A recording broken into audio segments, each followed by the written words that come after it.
ओम नमो भगवते वासुदेवाय। पुत्रदा एकादशी बहुत ही पावन एकादशी है। पुत्रदा एकादशी के व्रत को करने से पुण्य की प्राप्ति होती है, पुत्र की प्राप्ति होती है। और इस पुत्रदा एकादशी की कथा को सुनने मात्र से मनवांछित फल की प्राप्ति होती है। बहुत ही पावन कथा है, मनवांछित फल को देने वाली कथा है, पुत्र प्रदान करने वाली कथा है। एक समय धर्मराज युधिष्ठिर ने पूछा कि हे प्रभु, आप मुझे पुत्रदा एकादशी के महात्म्य के बारे में विस्तार से जानकारी दीजिए। भगवान कहने लगे कि हे युधिष्ठिर, भद्रावती जो नाम की नगरी थी, उस नगरी में सुकेतुमान नाम का एक राजा राज्य किया करता था। वह राज्य बहुत विधिवत, बहुत ही सुचारू रूप से राज्य करता था। प्रजा को पुत्र के समान पाला करता था। बहुत ही न्यायप्रिय राजा था, परंतु उसके यहाँ कोई संतान नहीं थी। संतान न होने के कारण वे राजा बड़ा दुखी रहता था। उसको राज पाठ यश वैभव कुछ भी अच्छा नहीं लगता था। रोजाना इसी चिंता में डूबा रहता था कि मेरे यहाँ कोई संतान नहीं है, मेरे यहाँ कोई पुत्र नहीं है। उसके पितर भी दुखी होते थे कि इसके बाद हमें पिंडदान कौन करेगा, जल कौन देगा। तो इस तरह से वे राजा दुखी होकर के एक दिन प्राणों को त्यागने का सोच करके जंगल की ओर चला गया। जंगल में घूमते घूमते उसने एक बहुत ही सुंदर सरोवर को देखा। सरोवर में जाकर के उसने जल पिया, क्योंकि घूमते हुए राजा थक चुका था। जल पीने के पश्चात उसने देखा कि आसपास में बहुत से ऋषि मुनियों के आश्रम हैं।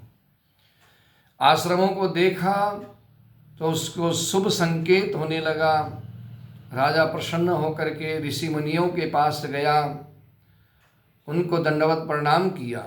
आसपास में बहुत से ऋषि लोग रहते थे और वहाँ जाकर के जब राजा ने प्रणाम किया तो ऋषियों ने आशीर्वाद दिया और कहा कि बोलो, तुमसे हम प्रसन्न हैं, तुम्हें क्या चाहिए।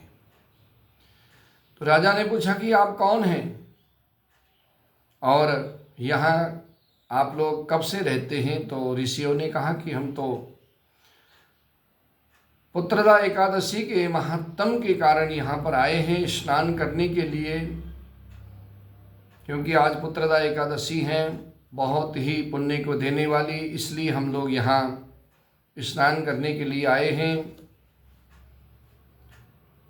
राजा ने कहा कि मेरे यहाँ कोई संतान नहीं है, आप कृपा करें, मुझे भी कोई ऐसा उपाय बताइए जिससे मेरे घर में संतान की प्राप्ति हो, पुत्र की प्राप्ति हो। तो ऋषि मुनि कहने लगे कि राजन, आज पुत्रदा एकादशी है, आज तुम पुत्रदा एकादशी के व्रत को करो, जिससे तुम्हारी मनोकामना अति शीघ्र पूरी हो जाएगी। ऋषि मुनियों के बताए अनुसार राजा ने बहुत ही श्रद्धा भाव से पुत्रदा एकादशी का व्रत किया और उसके उपरांत राजा खुशी खुशी अपने घर गया। उससे पुत्रदा एकादशी व्रत के पुण्य प्रताप से उसके घर में पुत्र की प्राप्ति हो गई। और उसके बाद राजा प्रसन्न चित्त होकर के अपने राज को भोगने लगा। पुत्रदा एकादशी के पुण्य प्रताप से उसके यहाँ हमेशा